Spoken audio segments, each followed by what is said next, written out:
अस्सलाम वालेकुम स्टूडेंट्स। आज हम पढ़ेंगे तरीके पाकिस्तान का बाब नंबर 5। इसमें हम पढ़ेंगे मशरक़ी पाकिस्तान की अलहदगी के असबाब। मशरक़ी पाकिस्तान की अलहदगी का अलमिया हमारी कौमी तरीक़ का एक रूह फरसा बाब है। सकूत मशरक़ी पाकिस्तान का सानहा अगरचा 16 दिसंबर 1971 को पेश आया, लेकिन इनके जरासीम बहुत पहले मौजूद थे और इसको तक़वियत दे रहे थे। इसकी पुश्त पर बहुत से दखली और ख़ारजी अवामल कारफर्म थे। बंगाल पर अंग्रेज़ों ने 1857 में कब्ज़ा किया था। मगरबी पाकिस्तान के इलाके इनके कब्ज़े में तकरीबन एक सदी बाद आए, इसलिए अंग्रेज़ों की असली लूट खसूट का निशाना भी वही बने। यही वजह है कि तहरीक पाकिस्तान की जद्दोजहद में भी पहल उन्होंने ही की। अब हम मशरक़ी पाकिस्तान की अलहदगी के सवाब का जायज़ा लेते हैं। स्टूडेंट्स, मशरक़ी पाकिस्तान की अलहदगी के सवाब में सबसे पहला सवाब जो बना वो है जगराफियाई और सकाफ़ती दूरी। पाकिस्तान के तमाम इलाके एक जगह ना थे। मशरक़ी पाकिस्तान और मगरबी पाकिस्तान के दरमियान 1000 मील में दुश्मन इलाके हायल थे। भारत को असम तक रसाई के लिए तो ज़मीनी पट्टी दी गई, मगर पाकिस्तान के दोनों बाजुओं के दरमियान कोई ऐसा इंतज़ाम ना हुआ। दोनों बाजुओं के दरमियान इलाका गैर की मौजूदगी ने दफा के मसले को बड़ा पेचीदा बना दिया। हर बाजू की हिफाजत मजबूरी दफाई नक्शे के मुताबिक करना लाजमी था। पाकिस्तान के दोनों बाजू सनती और इक़्तिसादी लिहाज से पसमंदा थे। मशरक़ी पाकिस्तान की पसमंदगी की कोई इंतहा ना थी। वो बुरी तरह से हिंदुओं की लूट खसूट का शिकार हुआ था। दोनों के हालात में मशरिक़ और मगरिब का फ़र्क था। दोनों हिस्सों का ताल्लुक मुख्तलिफ नस्लों से था। हर एक का तारीख़ी पस मंज़र, लसानी और तहजीबी और तमदनी विरसा जुदागाना था। बंगालियों पर हिंदू तहजीब का तमदन का गहरा असर था। बंगाली ज़बान का रस्मुल ख़त और इसका अदबी सरमाया हिंदू दानश्वरों का महरूने मिन्नत था। नाच गाना बंगाली माशरे का एक अहम हिस्सा था, जबकि मगरबी पाकिस्तान के मुसलमान इसको मायूब ख्याल करते थे। वहाँ होली और दिवाली के हिंदू त्यौहार बड़ी धूम से मनाए जाते थे। चावल बंगाली अवाम का मन बाता खाया जाता था, जबकि मगरबी पाकिस्तान के अवाम की आम ग़िज़ा गंदम थी। स्टूडेंट्स, नंबर 2 पे है ज़बान का मसला। ज़ुबान कौमी यकजहती में अहम किरदार अदा करती है। पाकिस्तान के दोनों बाजू जिस तरह तहजीब और सकावत में एक दूसरे से दूर थे, इसी तरह सकाफ़ती अज़ार में भी एक दूसरे से मुख्तलिफ थे। पाकिस्तान में राब्ते की ज़ुबान उर्दू थी। हिंदुओं को उर्दू से नफ़रत थी। हिंदुओं ने पाकिस्तान के मशरक़ी हिस्से में नफ़रतों का आगाज़ उर्दू दुश्मनी से किया। कायदे आज़म के दौर में ही बंगालियों ने बंगाली ज़ुबान के हक़ में मुज़ाहरे शुरू कर दिए थे, लेकिन बाद ज़ुबान का मसला संगीन होता चला गया। बिलाआखिर बंगाली ज़ुबान को उर्दू के साथ दूसरी कौमी ज़ुबान मान लिया गया, लेकिन इस वक्त तक बहुत तख़ीर हो चुकी थी। ज़ुबान के हवाले से नफ़रत का जो बीज बोया गया था, अब वो जड़ पकड़ चुका था। नंबर 3 पे है हिंदू असर व रसूख। मगरबी पाकिस्तान इस लिहाज से खुशकिस्मत था कि सवाए सिंध के तमाम हिंदू भारत चले गए। मशरक़ी पाकिस्तान हिंदू आबादी जूँ की तूँ बरकरार रही और वो कुल आबादी का 5वां हिस्सा थे, यानी कि हर 5 अफराद में से 4 मुसलमान और 1 हिंदू था। तमाम ज़मीन पर हिंदू ज़मींदार काबज़ थे। अगरचा तनसीख ज़मींदारी का कानून पास करके इनके असर और रसूख पर ज़रबकारी लगाई गई, लेकिन मजमूई तौर पर मशरक़ी पाकिस्तान के अवाम इनके ज़ेर असर ही रहे। बंगाली हिंदू ना सिर्फ मौशियत पर छाया हुआ था, बल्कि सरकारी मुलाजमतों पर भी इसकी अजारदारी कायम थी। असातिज़ा, कानूनदान, मुफक्कर, डॉक्टर, ताजर भी इस तबके से ताल्लुक़ रखते थे। मशरक़ी पाकिस्तान से चीज़ों की स्मगलिंग का धंधा वो करते थे। इनका असर और रसूख का ये आलम था कि हिंदू स्मगलरों ने 1958 में स्मगलिंग के ख़िलाफ़ सरकारी मुहिम को रुकवा दिया था। नंबर 4 पे है हिंदू असातिज़ा की तालीम पर अजारदारी। बंगाल के हिंदू तालीम और पैसे में मुसलमानों से बहुत आगे थे। उन्होंने रुपये पैसे से सियासत में दखल हासिल करने के लिए अमल दाखिल किया और सियासतदानों को अपने मकासद के लिए इस्तेमाल किया। मुस्लिम दुश्मनी में दूसरा मुहाज इन्होंने तालीम को करार दिया। हिंदू असातिज़ा स्कूलों और कॉलेजों पर छा गए। तलीमी अदारों में इन्होंने ज़ुबान की आड़ में नफ़रत का बीज बोया, जिससे नई नस्ल नज़रिया पाकिस्तान के मुखालिफ हो गई। पाकिस्तान का इत्तेहाद और कौमी यकजहती इस्लाम के ज़रिए मुमकिन थी, लेकिन नई नस्ल की तालीम और तरबियत की भागदौड़ हिंदू असातिज़ा के हाथों में देकर खुद आंखें बंद कर लें, जिसके नतीजे में हिंदू असातिज़ा ने बंगाली कौमियत جذبات پیدا کیے اور انہیں پاکستان سے چھٹکارا حاصل کرنے کی راہ دکھائی۔ نمبر 5 پہ ہے مسلم لیگ کی قیادت کی نااہلی۔ بلا شبہ مسلم لیگ ہی پاکستان کی خالق جماعت تھی، لیکن چند ایک لیڈروں کو چھوڑ کر اس کی قیادت نااہل افراد کے ہاتھ میں تھی۔ خواجہ ناظم الدین اور نور الامین کی وزارتیں عوام کے مسائل حل کرنے میں ناکام رہیں۔ انہوں نے اپنے طرز عمل سے خود مسلم لیگ میں پھوٹ ڈال دی۔ نمبر 6 پہ ہے بیوروکریسی کی غلط روش۔ انگریز نے ہندوستان پر بیوروکریسی کے ذریعے حکومت کی۔ قیام پاکستان کے بعد بیوروکریسی کو عوام کا خادم ہونا چاہیے تھا، لیکن سیاستدانوں کی نااہلی کی وجہ سے وہ ملک کے انداتا بن گئے۔ بیوروکریسی کی اکثریت کا تعلق مغربی پاکستان سے تھا۔ اس سے تاثر ملتا ہے کہ مغربی پاکستان نے مشرقی پاکستان کو یرغمال بنا رکھا تھا۔ متحدہ پاکستان کے آخری ایام میں یحییٰ خان نے یہ تاثر دے رکھا تھا کہ اکثریت کا نمائندہ مجیب الرحمان وزیر بننے والا ہے، جس کے نتیجے میں بیوروکریسی نے مجیب الرحمان کو سر پر اٹھا لیا۔ یحییٰ خان اپنے اقتدار کو طول دینے کے لیے پینترے بدلتا رہا۔ بالآخر اس نے مجیب الرحمان کو نظر انداز کر کے ذوالفقار علی بھٹو کی طرف ہاتھ بڑھایا۔ اس پر مجیب الرحمان اپنے 6 نکات پر ڈٹ گیا اور اس کے نتیجے میں پاکستان دو لخت ہو گیا۔ اسٹوڈنٹس نمبر 7 پر ہے معاشی پسماندگی۔ مشرقی بنگال ہمیشہ سے معاشی طور پر پسماندہ تھا۔ 1905 میں مشرقی بنگال اور آسام کا صوبہ وجود میں آیا، جو 6 برس اور 2 مہینے برقرار رہا۔ اس دور میں مسلمانوں کو ہندوؤں کے ظلم و ستم سے نجات ملی اور ان کے فلاح و بہبود کے کام ہوئے، لیکن دسمبر 1911 میں تقسیم بنگال کی تنسیخ نے مسلمانوں کو پھر سے ہندوؤں کی غلامی میں دے دیا۔ اس کے بعد مسلمان قیام پاکستان تک ہندوؤں کی لوٹ کھسوٹ کا شکار رہے۔ ہندوؤں نے مشرقی پاکستان کے انسانی اور مادی وسائل سے پورا فائدہ اٹھایا، مگر اس کی صنعتی اور اقتصادی ترقی کے لیے کوئی کام نہ کیا۔ مشرقی پاکستان میں پٹسن کے 90 کروڑ روپے سالانہ کا کاروبار ہندو تاجروں کے ہاتھ میں تھا، مگر وہاں ایک بھی پٹسن کی مل نہ تھی۔ پاکستان کو یہ صورتحال ورثے میں ملی تھی۔ بنگالیوں کی پسماندگی میں مغربی پاکستان کا کوئی کردار نہ تھا۔ قیام پاکستان کے بعد بھی مشرقی پاکستان کی معیشت ہندوؤں کے قبضے میں ہی رہی تھی۔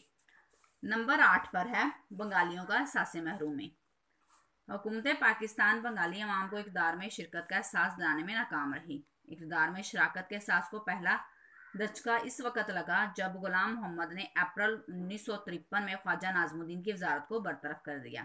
اس کے بعد دھچکے لگتے رہے۔ 1956 کے دستور کے مطابق پہلے عام انتخابات مارچ 1959 میں ہونا تھے، مگر ایوب خان نے یہ موقع ہی نہ آنے دیا۔ ایوب خان نے مشرقی پاکستان کے ساتھ ترجیح سلوک کیا اور اس کو زیادہ صوبائی خود مختاری دی، مگر یہ عمل ان کے احساس محرومی کا علاج نہ کر سکا۔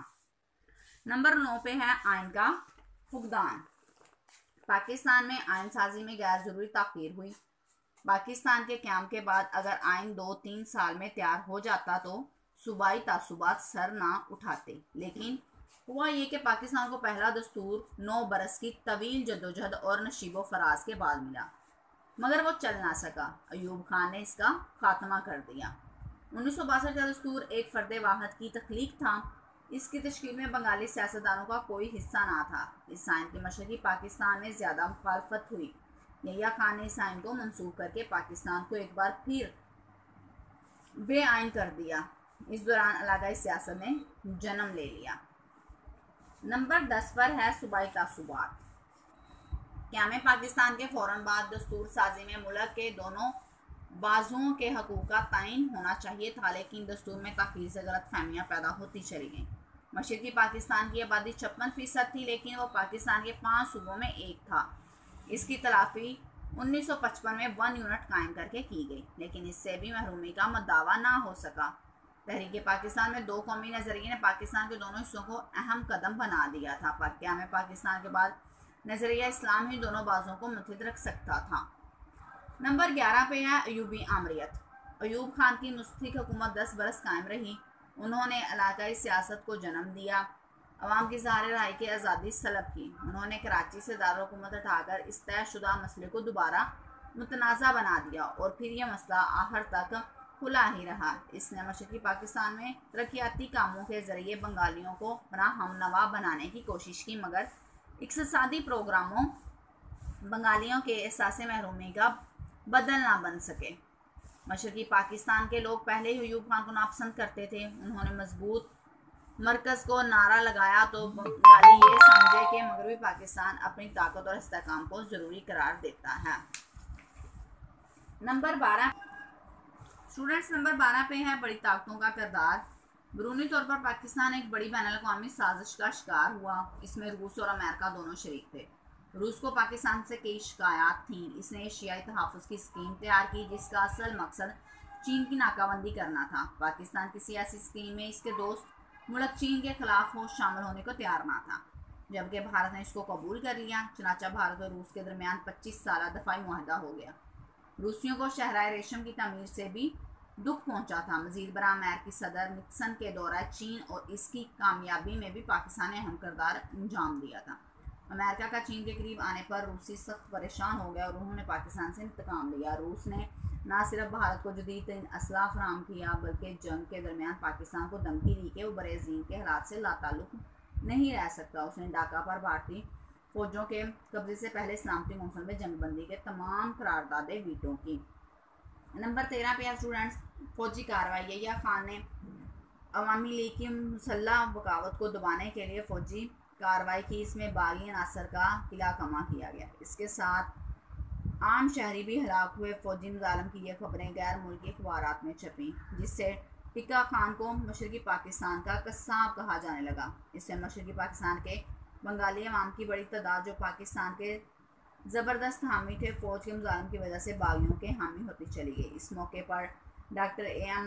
मलिक ने, जो मशरकी पाकिस्तान के आखिरी पाकिस्तानी गवर्नर थे, 7 अप्रैल 1971 को यहिया खान को एक ख़त लिखा जिसमें उन्होंने कहा था कि हक़ाइक़ का ठंडे दिल से सामना करना चाहिए। नंबर 14 पे है मुजीबुर रहमान के 6 नुकात। मुजीबुर रहमान अपने 6 नुकात के ज़रिए मगरबी पाकिस्तान से आज़ादी हासिल करना चाहता था। मुजीबुर रहमान के 6 नुकात में मशरकी पाकिस्तान को अलग रियासत बनाने और मगरबी पाकिस्तान के साथ एक कमज़ोर सा कन्फेडरेशन रखने का मुतालबा था। मुजीबुर रहमान पहले मरहले में ही एक कमज़ोर सा रिश्ता कायम रख कर अलग होना चाहता था, लेकिन बाद में इसे आसानी से खैरबाद कहा जा सका। 1971 के इंतहा में मुजीबुर रहमान मशरकी पाकिस्तान का वाहिद लीडर बनकर सामने आया था। क्योंकि इससे पाकिस्तान में सब पार्टियों पर सबकत हासिल थी, इसलिए अब इसे मुल्क का वज़ीर आज़म होना था। मगरबी पाकिस्तान में 1971 के इंतहा में पीपल्स पार्टी बड़ी जमात बनकर उभरी थी। जुल्फ़िकार अली भुट्टो को यहिया खान की आशीर्वाद हासिल थी। उन्होंने इक़्तिदार में अपना हिस्सा मांगा। इस तरह दोनों में इक़्तिदार की तकसीम पर समझौता ना हो सका और मुल्क के दोनों हिस्सों को अलग करने में इधर तुम उधर हम का नारा काम कर गया। नंबर 15 पे स्टूडेंट्स गंगा त्यारे का अगवा। मशरकी पाकिस्तान और मगरबी पाकिस्तान के दरमियान 1000 मील का फासला था। दोनों मुल्कों का हवाई ताल्लुक भारत के ज़रिए ही आसान था। मशरकी पाकिस्तान में कशीदगी अरूज पर थी। भारत ने पहले मशरकी पाकिस्तान में लादी का बीज बोया और जब वो तनावर दरख्त बना तो अब वो मौके की तलाश में था कि कोई बहाना हाथ आए और दोनों हिस्सों का फ़ज़ाई राब्ता तोड़ दे। इस दौरान में गंगा त्यारे के अगवा का वाक़या हुआ। कश्मीर के चंद नौजवान भारत का गंगा त्यारा अगवा करके लाहौर ले आए। मिस्टर भुट्टो ने त्यारा अगवा करने वालों से मुलाकात की और इनके इस इक़दाम को सराहा। भारत ने गंगा त्यारे के अगवा में पाकिस्तान का हाथ करार देकर पाकिस्तान को भारतीय फ़ज़ाई हदूद से गुजरने से रोक दिया। इस तरह मशरक़ी और मगरबी के दरमियान हवाई सर्विस मुअत्तल होकर रह गई। स्टूडेंट्स नंबर 16 पे है भारत की फ़ौजी मुदाखलत। भारत साल से घात में था कि मुल्क मिलने पर पाकिस्तान को मौका मिलने पर पाकिस्तान को नुकसान पहुंचाए। भारतीय लीडर ने कहा था कि हमें एहसास कर लेना चाहिए कि पाकिस्तान के टुकड़े टुकड़े होना हमारे ज़बरदस्त मुफाद में है। चुनाचा भारत बंगालियों को मुसल्लह बगावत पर उकसाया, बागी ग्रुप को अपनी ज़मीन पर जिलावतन हुकूमत कायम करने दी। कलकत्ता में पाकिस्तान हाई कमीशन की इमारत पर इनका कब्ज़ा कर लिया।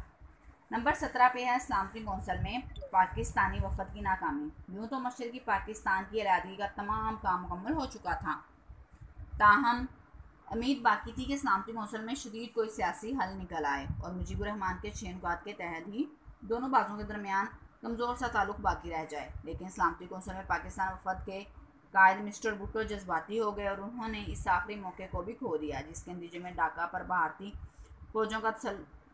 فوجوں کا تسلط ہو گیا اور 90,000 پاکستانی جنگی قیدی بن گئے۔